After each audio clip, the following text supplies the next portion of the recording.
तो next question हमारे पास है कि डिफाइन हमें करना है कि आरएमएस वैल्यू ऑफ करंट क्या होता है और ये कैसे रिलेटेड होता है पीक वैल्यू ऑफ करंट से। पीक वैल्यू ऑफ करंट से ये कैसे रिलेट होता है। तो यहाँ पे हम डेफिनेशन देखने जा रहे हैं कि डेफिनेशन क्या है आरएमएस करंट की। तो यहाँ लिखा है कि आरएमएस करंट जो है वो एक कांस्टेंट डीसी करंट की वैल्यू होती है जो same amount of heat produce करती है एक रेजिस्टर में जितना एक एसी प्रोड्यूस करती एक सेम टाइम इंटरवल में। सिंपल भाषा में मैं आपको बताऊं कि यदि मान लीजिए आपके पास एक एसी करंट है और वो एक रेजिस्टर में कुछ हीट प्रोड्यूस करती है, तो मान लीजिए आपके पास एक रेजिस्टर है और उस रेजिस्टर में एसी सप्लाई फ्लो कराने पे कुछ हीट प्रोड्यूस होती है कुछ टाइम इंटरवल में। तो मैं लिख सकता हूँ इस हीट को I square R D T, ये एसी द्वारा हीट प्रोड्यूस्ड है। अब इतना ही हीट प्रोड्यूस होना चाहिए कांस्टेंट डीसी करंट से उतने ही टाइम इंटरवल में, तो इस डीसी करंट की वैल्यू को आरएमएस करंट कहा जाता है। तो यहाँ पे मैं इस हीट को हीट के बराबर कर दूं और वो हीट प्रोड्यूस होनी चाहिए एक डीसी करंट से I RMS square R into T, उतने ही टाइम इंटरवल में जितने टाइम इंटरवल में एक एसी करंट ने हीट को प्रोड्यूस किया है। तो इस डीसी करंट की वैल्यू को आई आरएमएस कहा जाता है। तो यहाँ पे जो कांस्टेंट है इसको बाहर ले जाइए तो ये आर से आर कैंसिल आउट हो जाएगा, टी को इधर ले जाइए तो आपको मिलेगा आई स्क्वायर डी टी इंटीग्रल 0 से लेकर T divided by T. T को लिख सकता हूं मैं टी माइनस जीरो और टी माइनस जीरो को लिखा जा सकता है 0 से लेकर T I square d T divided by इसको इंटीग्रल डी टी लिखा जा सकता है 0 से लेकर टी। तो यहाँ पे ये क्या बन चुका है एक्सप्रेशन, ये आई स्क्वायर का एवरेज वैल्यू बन चुका है और ये किसके बराबर है, आई आर एम एस के बराबर है, I R M S square के बराबर है। तो आपको आई आर एम एस की वैल्यू मिल जाती है that is square root of I square d t from 0 से लेके टी डिवाइडेड बाय इंटीग्रल 0 से लेके टी, और ये बन जाएगा आपके पास डी टी। इसलिए इसको कहा जाता है कि ये आई स्क्वायर का एवरेज है और उसका अंडर रूट है। रूट मीन स्क्वायर यानी करंट के स्क्वायर का एवरेज का अंडर रूट है, इसे आरएमएस कहा जाता है।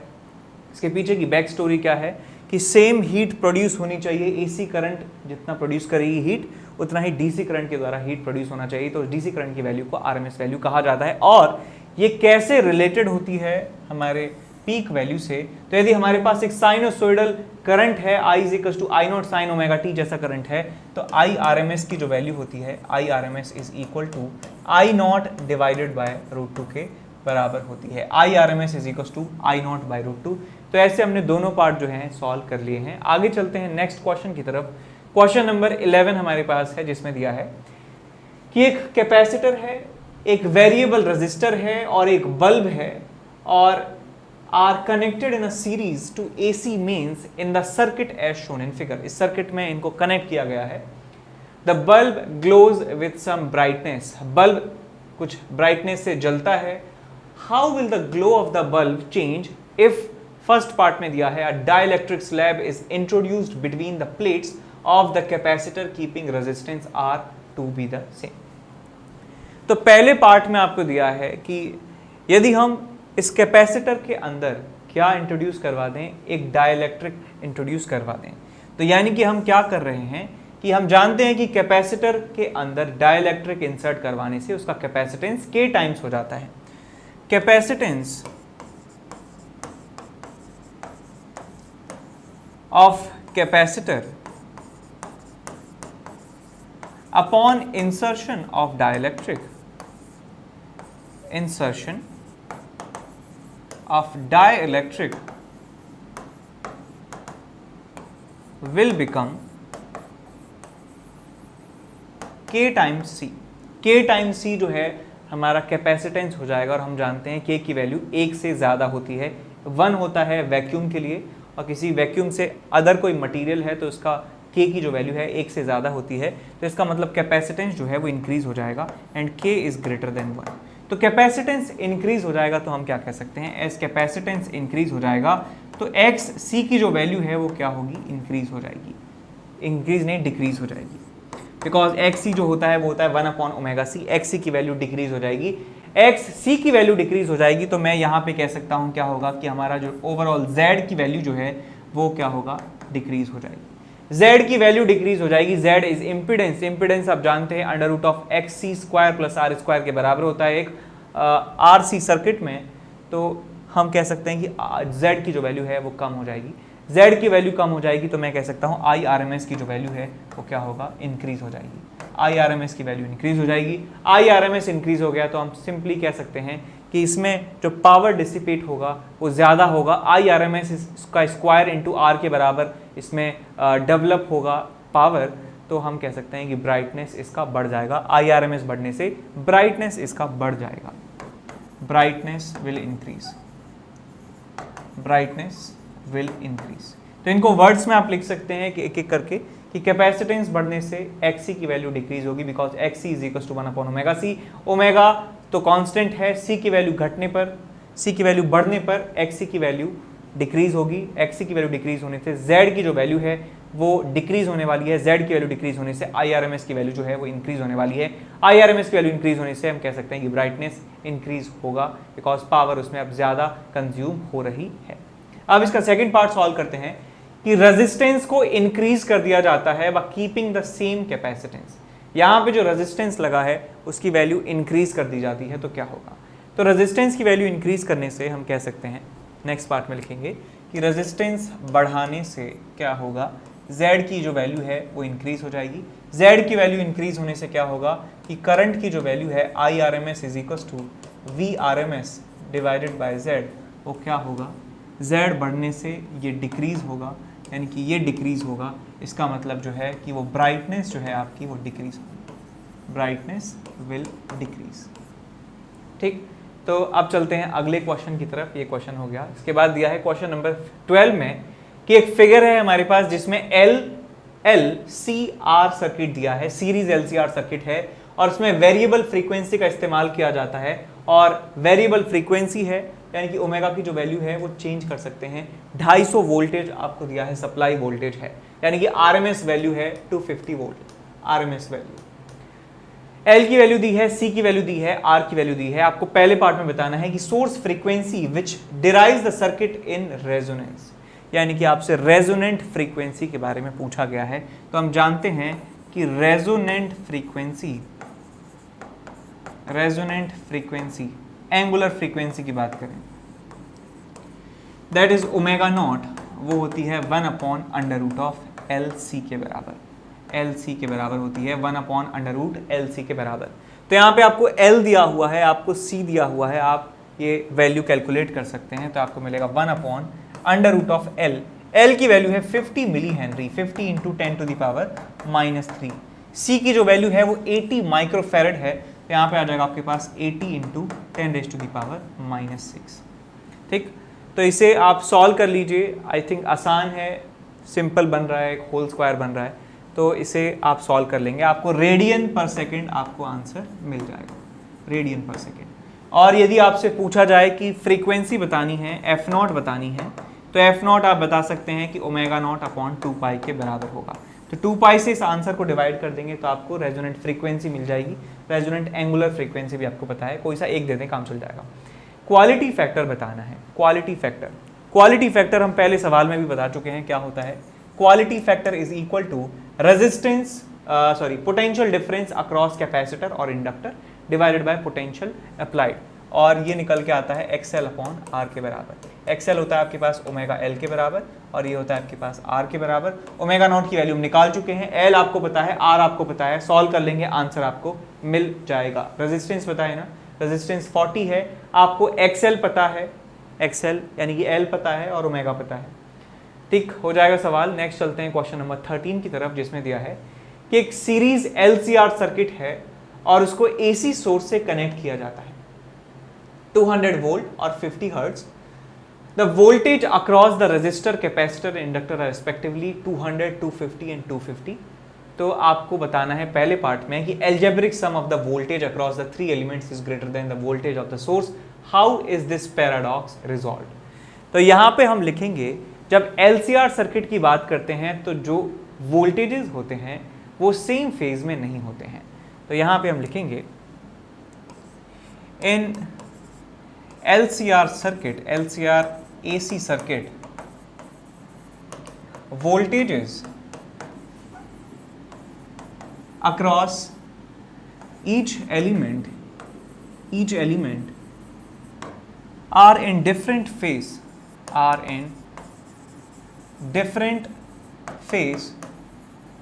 hence we cannot add them algebraically. We have to use phasor method to add them. तो हमें फेजर के जो मेथड हैं वो हमें इस्तेमाल करने होते हैं, और हम जानते हैं कि इनके फेजर किस तरीके से हम अरेंज करते हैं। हमारे पास रजिस्टर है, रजिस्टर के अक्रॉस वोल्टेज जो है वो VR जो है उसको लिखते हैं हम हॉरिजॉन्टल लाइन पे, ठीक। और जो हमारे पास कैपेसिटर के अक्रॉस जो वोल्टेज है वो नीचे की तरफ होता है, लैग करता है, VC है ये।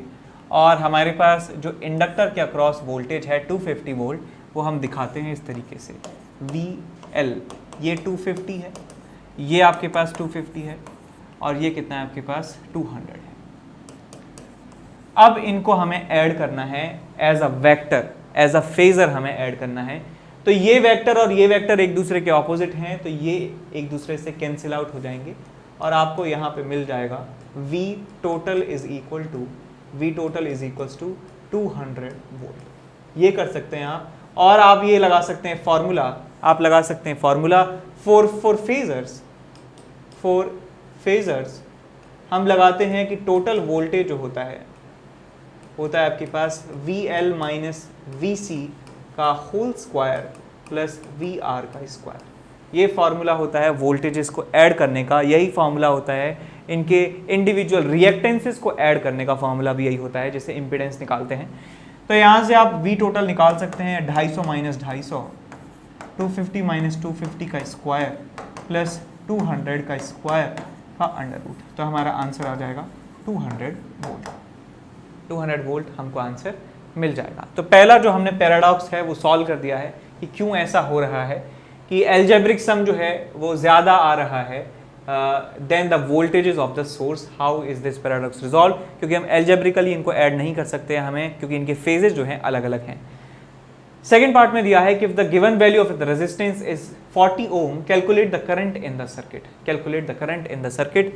हम ये बात जानते हैं कि रेजिस्टेंस R है, तो रेजिस्टेंस सेकेंड पार्ट की बात करें तो IRMS जो होता है आपके पास VRMS divided by R divided by Z कह सकते हैं। और क्योंकि ये रेजोनेंस कंडीशन है and because VL is equals to VC, that means circuit is in resonance condition, resonant condition. तो IRMS की जो वैल्यू है वो हो जाती है आपके पास VRMS डिवाइडेड बाय R। तो जगह आपके पास 200 डिवाइडेड बाय 40, 5 एम्पियर आपको आंसर मिल जाएगा कि IRMS की जो वैल्यू है वो 5 एम्पियर के बराबर है। ठीक, अब हम चलते हैं आगे। तो नेक्स्ट क्वेश्चन की तरफ बढ़ते हैं। इस क्वेश्चन में आपको दिया है कि एक रजिस्टर और एक element X are connected in series to an AC source of voltage something. The voltage is found to be lead the current in phase by pi by 4। तो क्या कहते हैं ये कि the voltage is found to lead, voltage lead कर रहा है। If X is replaced by another element Y, the voltage lags behind the current, by pi by 4। तो आपको ये मैं बता देना चाहता हूँ कि जो कैपेसिटर होता है, जब भी कैपेसिटर जो है या उसका कैपेसिटिव रिएक्टेंस जब सर्किट का ज़्यादा हो जाता है उसके इंडक्टिव रिएक्टेंस से। तो यहाँ पे आप ये बात याद रखें, इफ़ इन LCR सर्किट जब XL की जो वैल्यू है वो ज़्यादा हो जाती है XC से, यानी कि जब इंडक्टिव रिएक्टेंस ज़्यादा हो जाता है कैपेसिटिव रिएक्टेंस से, तो क्या होता है कि वोल्टेज लीड करता है और करंट जो है बेटा वो लैग करता है। लैग करने का जो फेज एंगल है वो अलग अलग हो सकता है, डिपेंड करता है कितना कितना इनका वैल्यू है। और वाई से वर्सा मैं लिख सकता हूँ if x c is greater than x l, तो किसी सर्किट में तो वोल्टेज जो है लैग करता है, voltage lags and current leads, current जो है वो लीड करता है। तो अब हमारे क्वेश्चन में दिया हुआ है कि LCR सर्किट नहीं है, L और R या LC सर्किट हो सकता है। तो हम यहाँ पे समझ गए कि जब हम X को लगाते हैं तो वोल्टेज लीड करता है, इसका मतलब X जो हमारा एलिमेंट है वो बिल्कुल श्योर है हम कि X जो एलिमेंट है वो हमारा क्या है, इंडक्टर है। और हम X को हटाकर Y लगा देते हैं तो क्वेश्चन में कहा है कि वो वोल्टेज लैग करने लगता है, करंट लीड करने लगता है। तो करंट लीड करने का मतलब है कि जो हमारे पास Y है वो क्या है, कैपेसिटर है, Y इज कैपेसिटर। तो ये यहाँ से बात हमें पता चल जाती है, बिकॉज करंट लीड करता है इसका मतलब वहाँ पे कैपेसिटर है, वोल्टेज लीड कर रहा है तो वहाँ पे इंडक्टर है। अब यदि यहाँ पे हमको दिया है ना, क्योंकि दो ही हमारे पास एलिमेंट हैं, एक रजिस्टर है और साथ में दूसरा है, इसलिए दोनों एक साथ एग्जिस्ट नहीं कर सकते, है ना। इसलिए हम बिल्कुल रूल आउट कर सकते हैं कि जो है वो इंडक्टर ही होगा, ठीक है। अब आगे चलते हैं, इसमें सेकेंड पार्ट में देखते हैं कि जब एक्स और वाई दोनों कनेक्ट होते हैं, दोनों कनेक्ट होते हैं रेजिस्टेंस के साथ with the same source, will the power dissipated in the circuit be maximum और मिनिमम, जस्टिफाई योर आंसर। तो जो हमें क्वेश्चन में इंफॉर्मेशन दिया हुआ है उसके हिसाब से हम बता सकते हैं कि कॉस फाई जो होता है वो होता है आपके पास R/Z। तो यहाँ पे मैं लिखूँ if when only X is present, when only X is present with register, जब रजिस्टर के साथ सिर्फ और सिर्फ X प्रेजेंट है, यानी कि सिर्फ इंडक्टर प्रेजेंट है, तो मैं लिख सकता हूँ cos phi is equal to R/Z। R की जो वैल्यू है R के बराबर है, Z की वैल्यू है किसके बराबर है, R स्क्वायर प्लस XL का स्क्वायर। और ये किसके बराबर दिया हुआ है, 45 डिग्री के बराबर दिया है, तो कितना हो जाएगा आपके पास 1/√2। तो इसको आप स्क्वायर कर देंगे तो आपको मिल जाएगा R square upon R square plus XL square is equal to 1/2। तो आपको मिल जाएगा 2R square is equal to R square plus XL square, यहाँ से आपको मिल जाएगा XL is equal to R। और क्वेश्चन में जो हमें रिलेशन दिया है वहाँ से हम देख सकते हैं कि when only Y is present with resistance, तो मैं लिख सकता हूँ कि जब बताया था उन्होंने कि करंट लीड करता है, करंट लीड करता है 45 डिग्री से, विच इज़ R/Z। तो यहाँ आ जाएगा आपके पास R upon √R square, Z की वैल्यू हो जाएगी उस केस में XC का स्क्वायर इज इक्वल टू 1/√2। बिल्कुल सेम रिलेशन है, तो यहाँ से भी XC की वैल्यू कितनी आएगी, R के बराबर। अब जब दोनों एक साथ कनेक्ट कर दिए जाएंगे रेजिस्टेंस के साथ, व्हेन यहाँ लिखेंगे नीचे, when X and Y both are connected with resistor, then we can say XL is equals to XC। XL की जो वैल्यू है वो XC के बराबर है, और XL और XC यदि आपस में बराबर हैं, R के बराबर है, तो हम कहते हैं कि वहाँ पे रेजोनेंस हो रहा होता है, कि सर्किट रेजोनेंट स्टेट में होता है, रेजोनेंस स्टेट में होता है। Then circuit will be in resonance, circuit क्या होगा, रेजोनेंस में होगा, और पावर जो डिसिपेट हो रही होगी वो मैक्सिमम हो रही होगी। And power dissipated